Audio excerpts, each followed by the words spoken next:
Hello everyone, welcome to Applied Chemistry Tutorials. Today we will discuss about Introduction to Polymers. Let's start with the brief history of polymers. The term polymer was coined by Jöns Jacob Berzelius in 1833. In 1839, Charles Goodyear found heating of natural rubber with sulfur increases the elasticity and the solvent resistance. Natural rubber is the latex of Hevea brasiliensis tree. Its chemical composition, which was later invented, is cis-1,4 polyisoprene, which has double bond in it. When sulfur attached to these double bonds, they kind of cross-link between the chains, so it increases the elasticity and solvent resistance of the material. Thomas Hancock also exploited the process and termed as vulcanization. In 1843, Hancock patented the process in England, while Goodyear patented it in America in 1844. In 1856, Alexander Parkes patented first plastic named as Parkesine, which is a nitrocellulose-based material treated with different solvents. In 1862, Parkes presented it in London International Exhibition. In 1870, Hyatt Brothers patented process of adding camphor as plasticizer to nitrocellulose, which is this material. This mixture named as celluloid, which is a very famous material used in movie or photography film. In 1907, Leo Baekeland discovered first synthetic polymer bakelite, a phenol formaldehyde resin. We all have seen this kind of polymer, which is the black material in the electrical switches in the earlier days. In 1922, polymer gained wide acceptance among scientists after Hermann Staudinger work describing polymer as long-chain macromolecules which are held by covalent bonds formed to chemical reaction. Before, it was misunderstood as colloid, a mere physical aggregate of small molecules. Later, for this work, Staudinger received Nobel Prize in Chemistry. In 1930, Carothers and his team at DuPont developed first synthetic fiber, nylon 66. This is a very well-known fiber material. This is essentially a polyamide. In 1939, Michael Perrin, a chemist at Imperial Chemical Industries (ICI), developed commercially viable process to produce low-density polyethylene or LDPE. Actually, polyethylene was first discovered accidentally by Hans von Pechmann while studying diazomethane in 1898. Again in 1933, while carrying out high-pressure experiment at ICI, Fawcett and Gibson accidentally formed a white waxy solid owing to a leakage in the apparatus, which allowed trace of oxygen necessary in synthesis of polyethylene.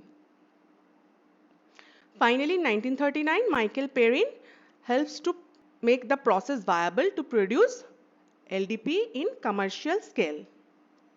In 1950, different thermoplastics such as high-density polyethylene, HDPE, polypropylene, etc. came into commercial production after the discovery of the Ziegler-Natta catalyst.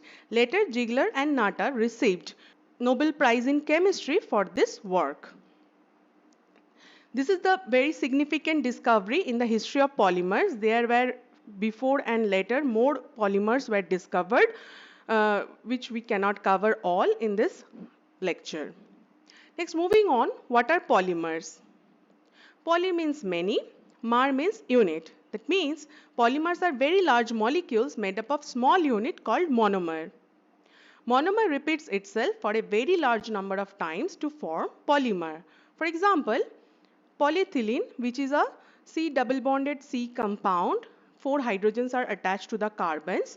When it polymerizes under the proper conditions, this double bond opens up and these two carbons attached through CC linkages to other ethylene monomer and form polyethylene. If we expand this structure, it looks like this until n numbers of ethylene is attached to it. Now, from this structure we can see CH2 is the smallest building block which kind of repeating in this polymer chain to form this entire structure. So, we can say CH2 is here repeating unit. So, repeating unit is the smallest unit in the polymer chain which repeats itself several times to construct the entire polymer chain. This is the example of polyvinyl chloride, and we can see CH2CHCl is a repeating unit here. So this is the repeating unit of PVC or polyvinyl chloride. Now let's see the degree of polymerization, which was N. You just saw in the previous slide, or in short we say it as dP. This is the number of monomeric or repeating unit present in a polymer molecule. How you calculate it? So dP equal molecular weight of the polymer divided by molecular weight of the monomer. For example, molecular weight of polyvinyl chloride PVC is 56,250 gram per mole. So dP of PVC will be 56,250 over 62.5 equal 900, where 56,250 is the molecular weight of PVC and 62.5 is the molecular weight of vinyl chloride. So this is the example of finding dP for a very simple homopolymer. But if it is a copolymer or this is a there is a byproduct removed, the formula will be more complicated, not this simple. Molecular weight of polymers usually varies from 10 to the power 3 to 10 to the power 6. That means 1000 to 1 million in this range. Polymers are long chain with high L by D ratio. That means it has very high length but very thin. So it looks like a noodle. Due to intermolecular and intramolecular forces, long chains of polymers remain in entangled state. So intermolecular means there are some interaction between the two different chains of the polymer, and intramolecular force mean there are some interaction or forces acting between the different parts of the same polymer chain. Due to these two different kinds of forces, polymer chains remain in entangled state just like a noodle. This controls the various properties such as melt viscosity, softening temperature and mechanical properties, etc. By changing the synthesis process, performing different chemical treatment, blending or compounding, polymers can be tailor-made. It can meet any end-use product requirement. Now see what are homopolymers and what are copolymers.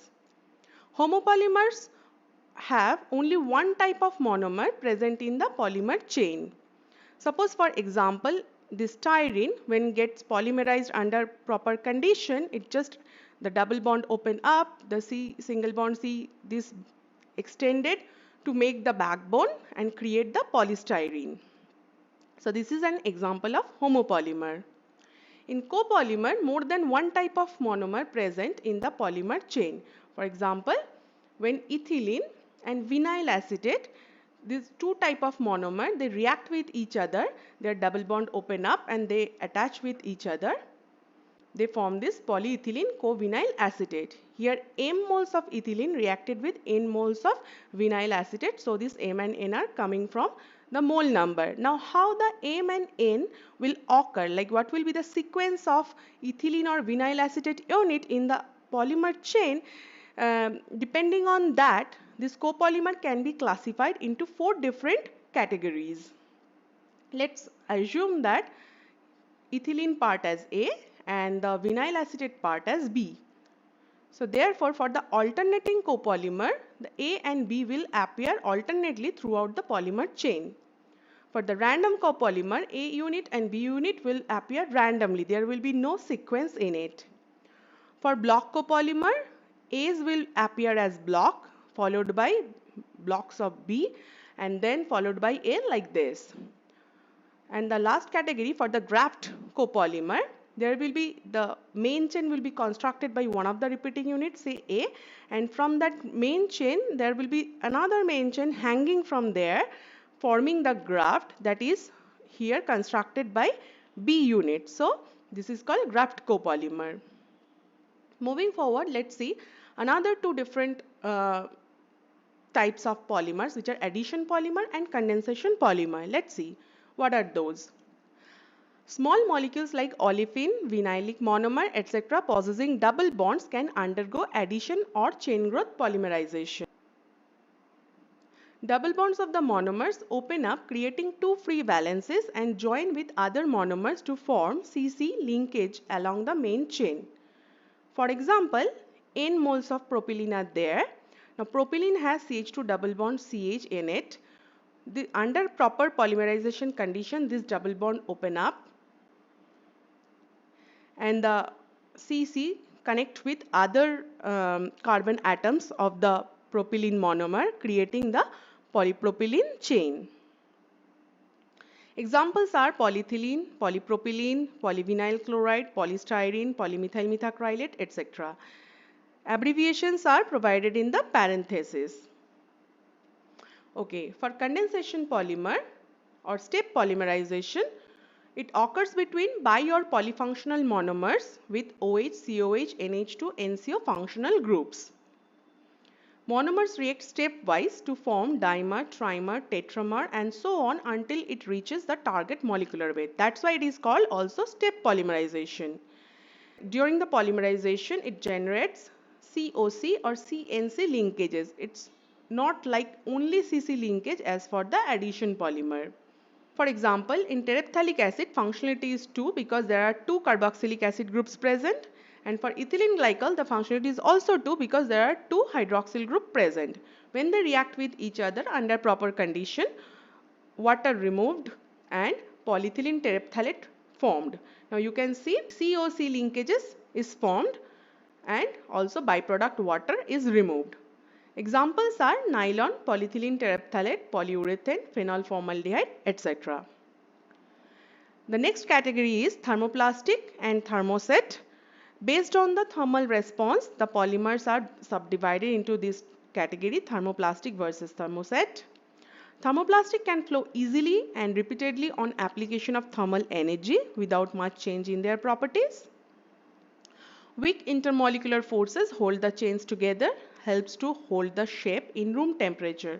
As you can see in this example, these long chains are polymer chains and the circles representing the atoms. When these two chains cross over, there are no atoms present. That means there is no covalent bond formed. When reheated, it softens because there is no covalent bond formed, so it can soften and can be molded in different shapes. It remains soluble after repeated heating cycle. Examples are polyethylene, polymethyl methacrylate, polystyrene, polycarbonate, nylon, polyethylene terephthalate, etc.